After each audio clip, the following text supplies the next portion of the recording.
Salam Salam Pancasila. Teman-teman yang berbahagia, hari ini kita ketemu kembali dalam podcast sebagai dukungan terhadap kelas karakter konstitusi. Sebagaimana seringkali saya sampaikan, kegiatan ini diinisiasi oleh Nusantara Center, Pustaka Indonesia, dan Foko. Tapi semuanya sukses minimal sampai hari ini karena dukungan Lembaga Persaudaraan Matahari. Jadi sore hari ini saya khusus mengundang ketua, namanya ketua? Ketua. Bukan? Bukan. Apa? CEO? Apa dong?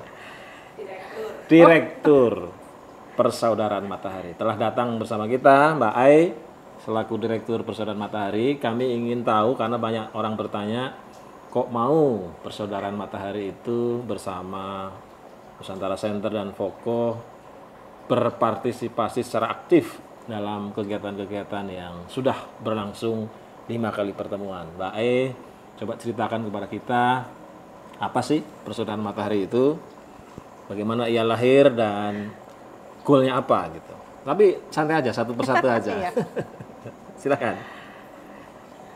Ya, jadi Persaudaraan Matahari itu memang hadir duluan sebelum adanya Perkumpulan Pusaka Indonesia Gemaripah, gitu kan.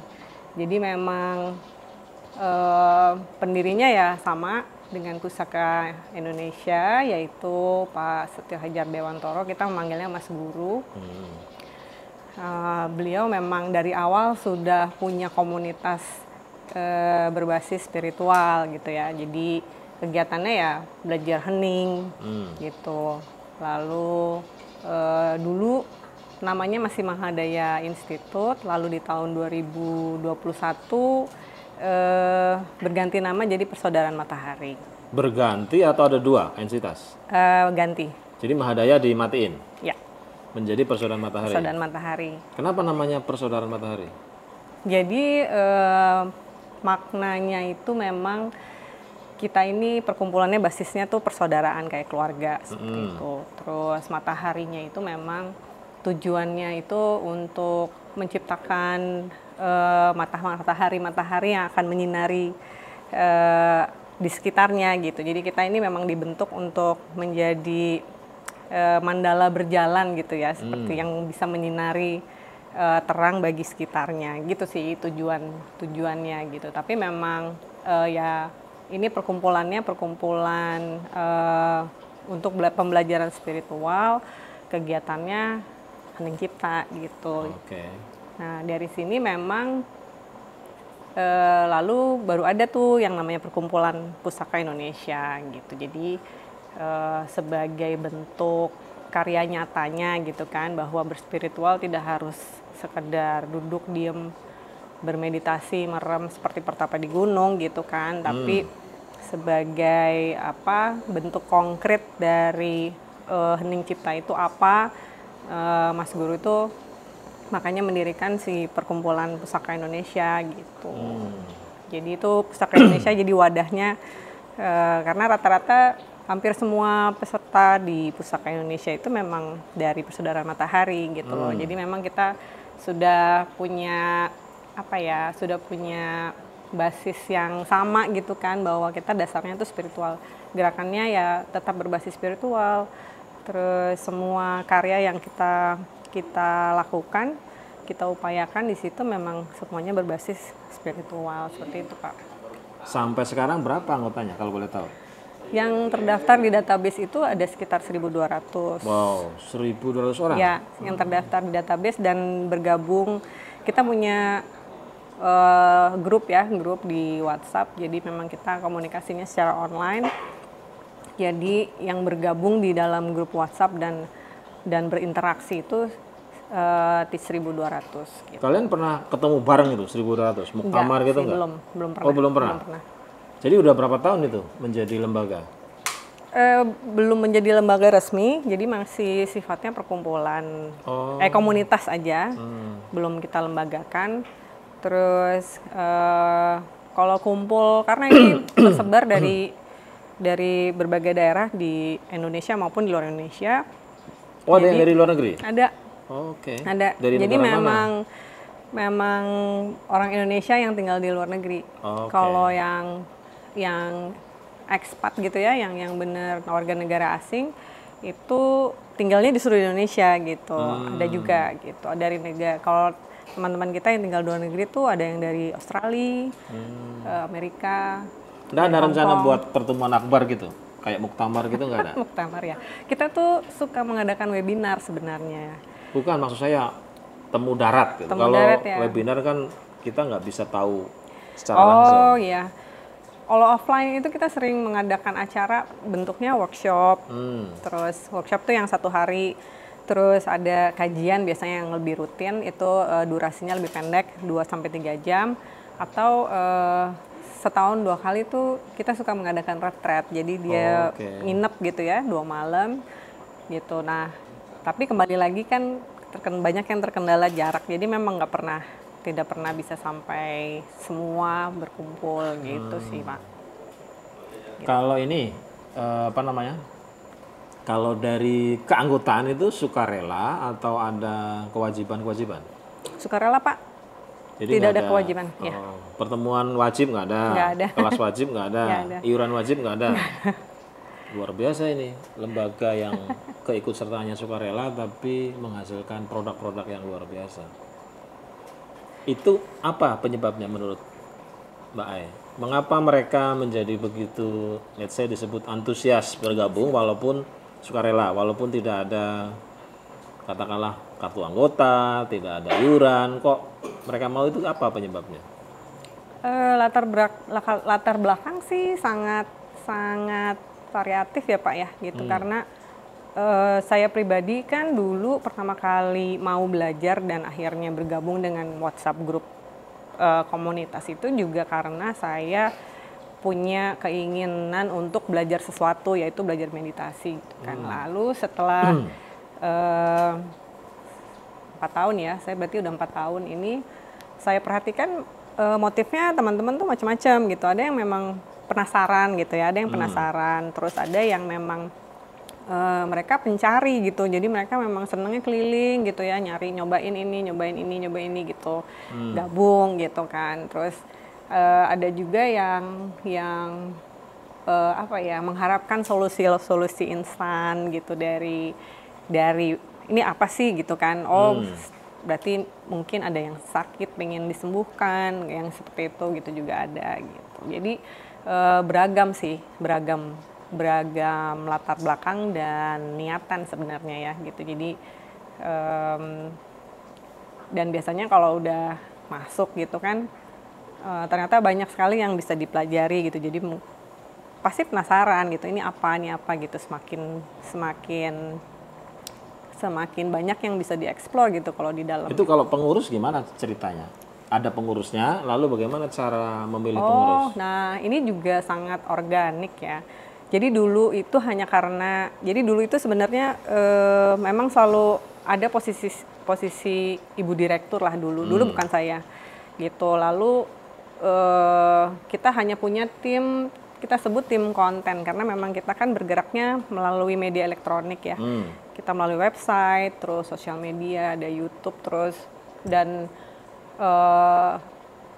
komunikasi juga melalui WhatsApp gitu kan. Jadi memang tim utamanya tuh hanya yang kayak tim medianya gitu. Jadi memang bergerak di bidang komunikasinya aja gitu kan. Lalu paling ada bantuan teman-teman yang bisa membantu kita kalau ada acara di daerah gitu kan, di kota-kota gitu. Jadi ada kayak event organizer-nya lah gitu. Yang lalu setelah itu karena ini basisnya lebih banyak donasi, jadi ya kita perlu bendaharanya lah seperti itu. Jadi secara natural memang ya udah dibutuhkan bendahara, terus udah gitu tim yang medianya gitu. Nah, yang menarik pertanyaan saya adalah bagaimana cara membentuk organize-nya itu? Bagaimana cara membentuk pengurusnya? Asal tunjuk atau karena kesadaran saya mau nih jadi bendahara atau gimana? Nah ini juga unik ya. Kita tidak pernah membuka lowongan satu gitu ya. Tiba-tiba muncul aja gitu temen yang selalu gini. kita butuh nih gitu ya, wah kita perlu nih bantuan teman gitu, terus tiba-tiba misalkan saya nanya gitu, di Jogja siapa yang bisa bantu ya untuk mencarikan venue misalnya gitu, ntar tiba-tiba ada yang bersedia membantu gitu kan, karena memang ini basisnya voluntary ya Pak, gitu, jadi memang biasanya yang mau itulah yang akan yang akan ya udah yuk kita berkolaborasi deh gitu semampunya gitu. Rata-rata sih awalnya dari situ, lalu kemudian karena akhirnya dilakukan berulang-ulang kan, sampai akhirnya jadi oh ya udah memang orangnya itu menempatkan posisinya masing-masing gitu loh. Memang oh ya sudah memang yang A ini dia membantu di bagian keuangan dan ya semakin apa ya, semakin ahli ya di bagian itu gitu. Tapi gitu. kalau nggak ada ADART, apa yang menuntun dia bekerja? ADART, anggaran dasar, anggaran rumah tangga. Kan biasanya kalau organisasi itu, saya merasa bisa jadi bendahara, lalu jadi bendahara. Itu kan ada tugas bendahara 1, 2, 3 itu kan ada dalam ART biasanya. Ini nggak ada, terus bagaimana caranya? Ada. Jadi memang awalnya sangat kekeluargaan sistemnya, terus hanya berupa keuangan, juga hanya berupa pelaporan, kita tahu ada uang masuk dari mana, terus udah gitu di ininya untuk apa kan, dipergunakannya untuk apa. Dan bahkan memang awalnya kalau namanya semua basisnya adalah voluntary, kita nggak pernah ada yang namanya upah seperti itu, nggak ada gitu. Jadi memang pokoknya ini yuk siapa yang bersedia ayo gitu, dan memang ternyata selalu banyak gitu teman-teman yang kepingin berkontribusi sebenarnya, seperti itu Pak. Kalau ada konflik bagaimana cara menyelesaikannya? Kan biasanya salah satu tantangan organisasi yang tidak ada aturan tertulis itu kan kalau ada konflik itu kalian cara mengatasinya gimana? Tiba-tiba misalnya ada yang jelek-jelekin si A, itu tiba-tiba ada yang tersinggung karena cemburu, atau tiba-tiba misalnya ada yang menggunakan uang tanpa sesuai dengan aturan, itu cara menyelesaikannya gimana?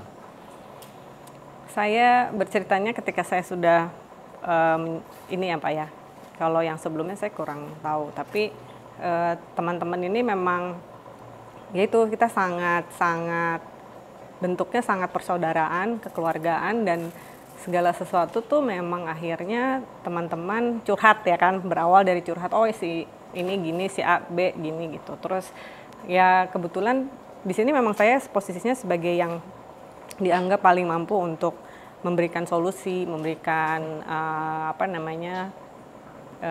menengahkan gitu kan. Atau kalaupun sampai mentok, saya akan turun tangan sendiri gitu. Jadi suasana bekerja dalam background yang voluntary itu memang kebalik gitu ya, kalau kita bekerja di sebuah lembaga yang resmi, ada aturannya, ada itu tuh memang kan kita udah jelas gitu kan, terpaku gitu. Nah, kalau di sini memang sebagai yang memimpin itu punya tanggung jawab untuk untuk lebih banyak pemakluman, dan ya udah kalau sampai tidak ada solusi yang bisa dikerjakan oleh teman-teman, ya saya harus turun tangan sendiri gitu sih Pak. Jadi kayak kultural ya?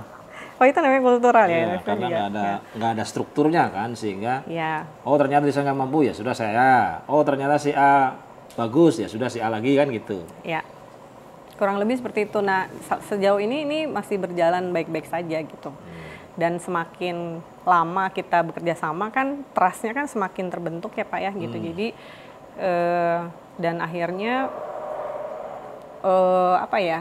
teman-teman juga yang tadinya hanya mengerjakan A gitu, tiba-tiba mampu gitu mengcover pekerjaan temannya yang ternyata lagi nggak sanggup saat itu. Jadi pekerjaan kita ini kan memang satu voluntary dan bukan pekerjaan utama. Masing-masing semua punya pekerjaan yang utama gitu di luar berkarya bareng di komunitas gitu. Jadi memang saya selalu menekankan ya sudah, siapa bisa mengerjakan apa gitu kan. Saat ini siapa yang standby, yang mampu, ya udah yuk gitu saat ini gitu. Jadi memang ada nggak keinginan untuk dilegalkan?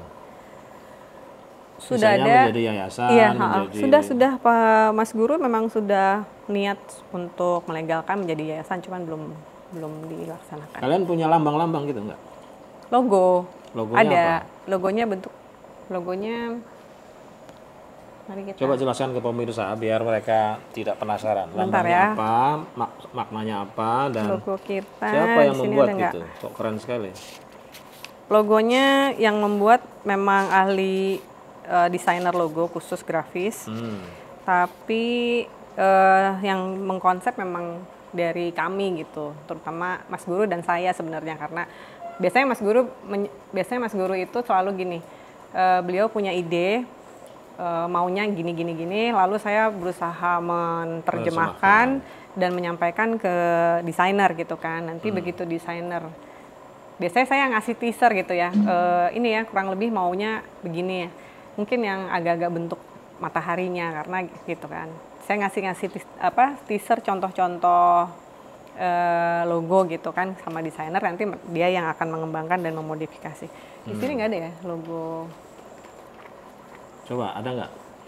Biar Dari tidak iPad penasaran. aja. Dari iPad. Jadi logo itu sebenarnya lahir secara elit ya, tidak banyak yang tahu kan? Iya. Yang tahu kan hanya Mas Guru, Iya. Mbak Ai, ada mungkin beberapa Mas Eko gitu ya. Iya, desainernya. Desainernya pertama. Iya. Itu kalau selain logo, kalian punya apa lagi yang membuat Persaudaraan Matahari ini menjadi entitas gitu? Kalau misalnya kan PSSI, oh bukan hanya lambang, tapi juga singkatan, tapi juga keanggotaan yang begini gitu. Kalau di Persaudaraan Matahari selain logo apa? Kalau di kita, Mungkin ada bahasa salam yang khusus gitu. oh nggak ada sih, Nggak ada juga? nggak ada. Kita lebih ke materi pelajarannya aja sih. Materinya Yang itu dibuat selalu- kurikulum atau bebas-bebas saja? Materi ajarannya kita selalu menyebutnya ini dengan ajaran spiritual murni metode SHD gitu ya. SHD singkatan dari Setio Hadji Dewantoro gitu. Karena biasanya kita menyingkatkan gitu. Jadi ini gitu karena memang pengetahuan yang disebut spiritual ini kan banyaknya minta ampun. Jadi kita untuk kalau berkomunikasi itu supaya pastikan ini yang dipakai itu yang ajarannya yang ada di sini ya gitu, yaitu ajarannya Mas Guru SHD gitu kan. Jadi kita selalu menyebutnya dengan metode SHD gitu. Jadi metode itu udah dibukukan? Dibukukannya melalui buku-bukunya karangannya Mas Guru sih Pak. Ya, artinya sudah ada di buku lah. Kan Ada di buku, ya. Jadi kalau ada orang yang Kayak gini, penasaran kayak kan tinggal, oh Iya. Anda bisa baca di sini gitu kan. Iya. Kayak Ada buku berapa ini. sekarang produk Persaudaraan Matahari yang menulis soal Tentang keheningan. pikiran-pikiran Pak SHD? Berapa ya totalnya? Dari mulai buku Subung, Macebas, Subung, Sastra Jendra, Sangkan Parangning Dumadi, Jumpu Kaula Gusti, Tantra Yoga, Kesadaran Matahari, Kesadaran Kristus. Hening. Ini, Jadi semua relatif 8. sebenarnya sudah dibukukan ya. 9. Artinya Sudah. pemirsa ini Iya. nanti teman-teman kalau penasaran kan bisa membeli dan membacanya di situ Bisa Pak. sebenarnya. Mana tadi coba gambarnya kayak apa? Logo. Oh iya, terima kasih. Nah, coba perlihatkan ke sana. Jadi kenapa gambarnya begini coba kasih tahu. Kan keren tuh. Warnanya kenapa kuning? Kuning itu kita emas ya, bukan kuning. Oke. Gitu, emas kan lambang dari glory ya. Glory. Terus bentuknya seperti ini ya itu. Kita memang mau Coba di shot, yang menampilkan di close up. Ya. Kita memang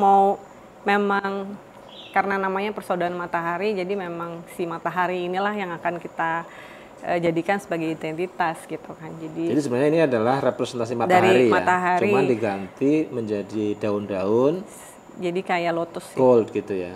Oke. Kayak lotus. Oh, bunga lotus. Iya. Oke. Kan bunga lotus kan sering dipakai dalam tradisi Iya, spiritual. dia tuh lambang pertumbuhan sih. Hmm. Lambang pertumbuhan. Terus Apa filosofinya sebenarnya? Oke, filosofinya. Saya baca ya. Coba dibaca silakan. Biar pemirsa tidak penasaran. Oke. Filosofinya itu mengenai purity ya. Jadi purity itu mengenai kemurnian hati, intensi dan persepsi. Artinya yang tidak punya hati nggak bisa ikut. Itu kan? Iya, meja ini nggak punya hati, jadi nggak bisa. Terus. Jadi perjuangan spiritual itu adalah basisnya si purity itu, kemurnian hati, intensi, dan persepsi. Terus purity adalah kekuatan magis tertinggi yang bisa mentransformasi dunia. Gitu. Jadi memang visinya Mas Guru tuh emang selalu merujuk ke skup yang jauh lebih besar gitu ya. Terus pure light adalah simbol jiwa yang murni, yang bebas dari 5 faktor pengaruh jiwa. 5 faktor pengaruh jiwa itu luka batin, watak angkara, ilusi, jejak dosa, dan jeratan kuasa gelap. Lalu ada fraternity. Jadi fraternity itu maknanya adalah dia sebagai pilar perjuangan. Jadi orang-orang yang sudah purity tadi, yang berjiwa murni, berhati murni itu akan berkolaborasi gitu dan berkarya bersama gitu. Dan memang ini kan persaudaraan. Jadi sebagai saudara, sebagai anak-anak dari Bapak Ibu semesta gitu. Lalu kita akan hidup dengan watak non-egoistik, all for one for all gitu. Jadi menjelaskan filosofi spiritual yang kokoh tentang kegelapan. Backgroundnya hitam gitu, itu dari kosongan absolut kan, warnanya kan gelap gitu, putih. Nah itu menjelaskan kesadaran yang menyatu dengan berkelanjutan, kemurnian dan kebajikan sejati.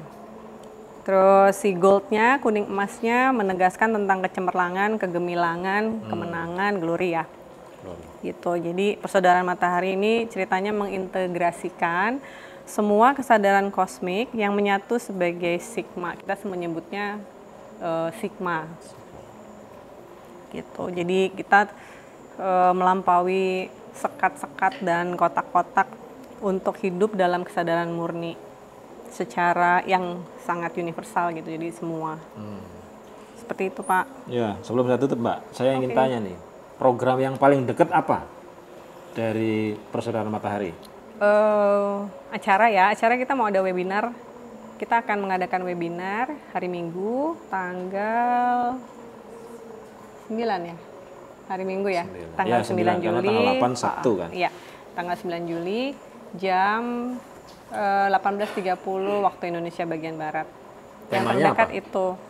Temanya tentang 7 pokoknya cara-cara keberhasilan dalam pembelajaran spiritual sih. Pemirsa, menarik sekali beberapa hipotesis dari Mbak Ai soal persaudaraan matahari, dan yang paling menarik sebenarnya adalah kegiatan pada hari Minggu tadi. Jadi Minggu bagi kalian yang tertarik, bagi kalian yang ingin mendalami hal-hal yang berhubungan dengan spiritual, silahkan join bersama mereka, join bersama kita. Siapa tahu setelah mengikuti, setelah bersama-sama tercerahkan sebagaimana kawan-kawan yang sudah bergabung lebih dahulu. Bayar nggak? Oh tidak, bayar donasi Pak. Oh, jadi yang Sukarela. belum punya uang boleh daftar. Boleh, silahkan. Yang banyak uang apalagi gitu. Jadi karena ini Iya. persaudaraan, kan ini donasi, sehingga tidak terlalu mengikat dalam kegiatan-kegiatannya. Terima kasih Mbak Ai. Senang sekali saya mendapatkan informasi-informasi dari Persaudaraan Matahari. Saya bermimpi bisa membuat persaudaraan bulan. Oh ya udah, cocok nih. Agar ada yang lain gitu. Ya pemirsa, terima kasih sekali juga atas atensi kalian menyaksikan, mendiskusikan dan bersama kita di dalam podcast hari ini, karena podcast hari ini sangat spesial, yaitu ingin tahu, mengorek dan belajar bersama dari lembaga yang disebut dengan Persaudaraan Matahari, dipimpin oleh Mbak Ai sekaligus dibimbing langsung oleh Guru Setyo Hadjar Dewatoro. Terima kasih, sampai ketemu pada podcast berikutnya. Kami tunggu juga partisipasi kalian pada hari Minggu di acara Persaudaraan Matahari. Salam Pancasila.